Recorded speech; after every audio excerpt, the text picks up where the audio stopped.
years ago, from my research, I'm convinced it's much more serious than that. It's more than a loose-knit network. It is a conspiracy. In 1784, a copy of this document was sent to the Illuminists Weishaupt and delegated to foment the French Revolution. Mean the Illuminati was responsible for the French Revolution? Yes, absolutely. The courier was struck dead by lightning as he rode through Ratisbon on his way from Frankfurt to Paris. What about a little divine intervention there, huh? The police found the subversive documents on his body and turned them over to the proper government authorities.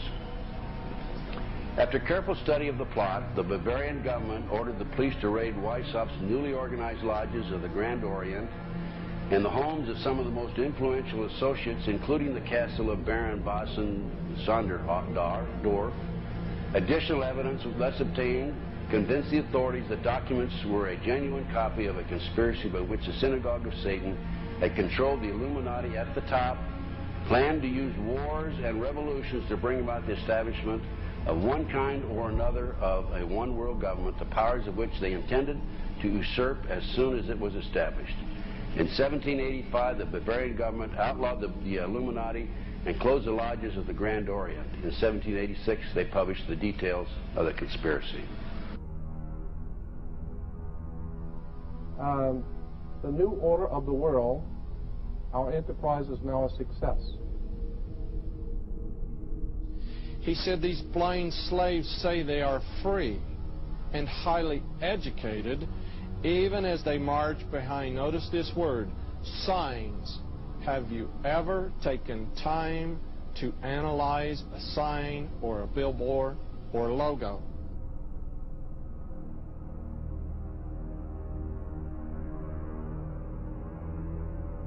We'll start up here. In 1784, an act of God placed the Bavarian government in possession of evidence which proved the existence of the continuing Luciferian conspiracy. This explains the previous 9 pages, goes into it in detail. We don't have time to do it completely.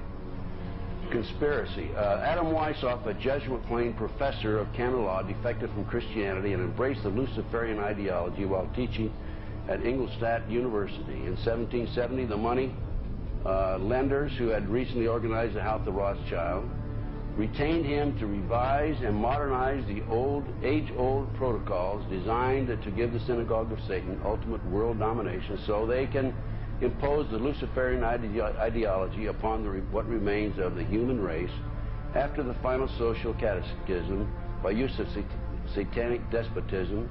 Weishaupt completed his task on May the 1st, 1776. It's a communist holiday, isn't it? May 1, 1776. The plan required the destruction of all existing governments and religions. In 1776, Weishaupt organized the Illuminati to put the plot into execution. The word Illuminati is derived from Lucifer and means holders of the light.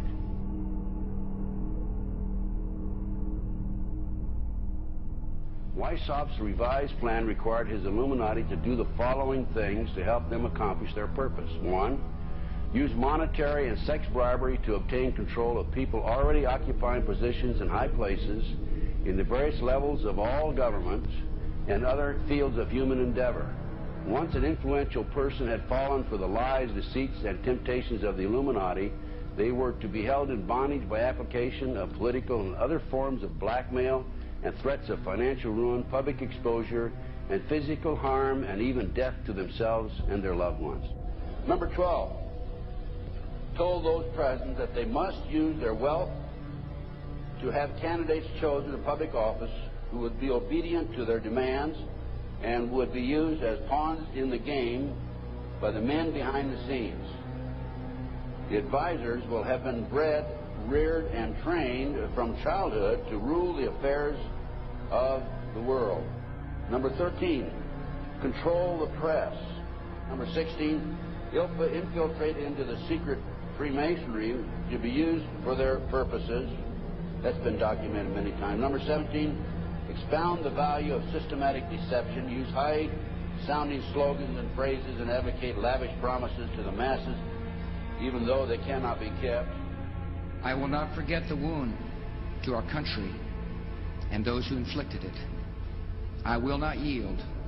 I will not rest I will not relent in waging this struggle for freedom and security for the American people.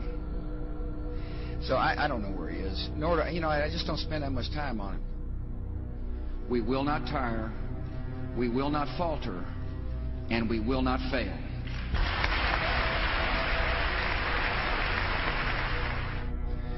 Terror is bigger than one person. And I remember he was telling me how you're going to see soldiers looking in caves for people in Afghanistan and Pakistan and all these places, and there's going to be this war on terror, of which there's no real enemy. Who knows if he's hiding in some cave or not? We hadn't heard from him in a long time. Operation Northwoods, the plan called for innocent people to be shot on American streets. This is the Pentagon. For boats carrying refugees fleeing Cuba to be sunk on the high seas. For a wave of violent terrorism to be launched in Washington, D.C., Miami, and elsewhere. People would be framed for bombings they did not commit. Planes would be hijacked using phony evidence, all of which would be blamed on Castro to justify an invasion of Cuba 40 years ago.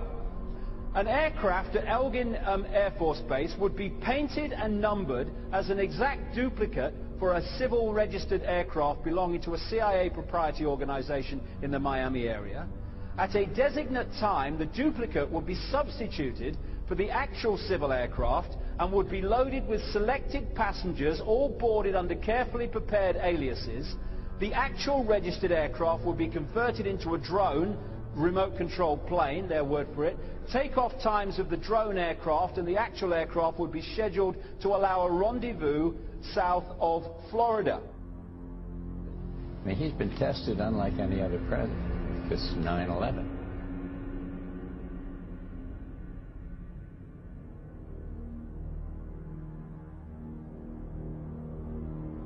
We have in this past year made great progress in ending the long era of conflict and Cold War.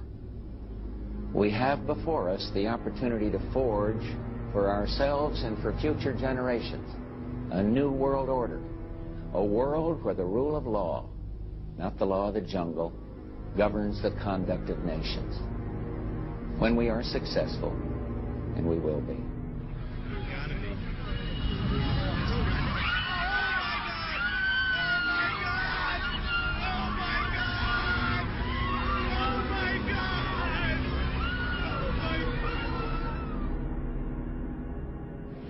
He argued that the use of any and all means to reach their final goal was justified on the grounds that the ruler who governed by the moral code was not a skilled politician because he left himself vulnerable and is in unsuitable position to his throne. He said those who wish to rule must have recourse to cunning and to make-believe because great national qualities like frankness and honesty are vices in politics.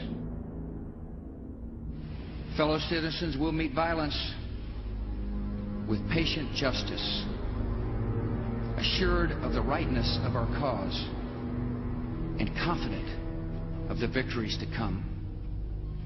In all that lies before us, may God grant us wisdom, and may He watch over the United States of America.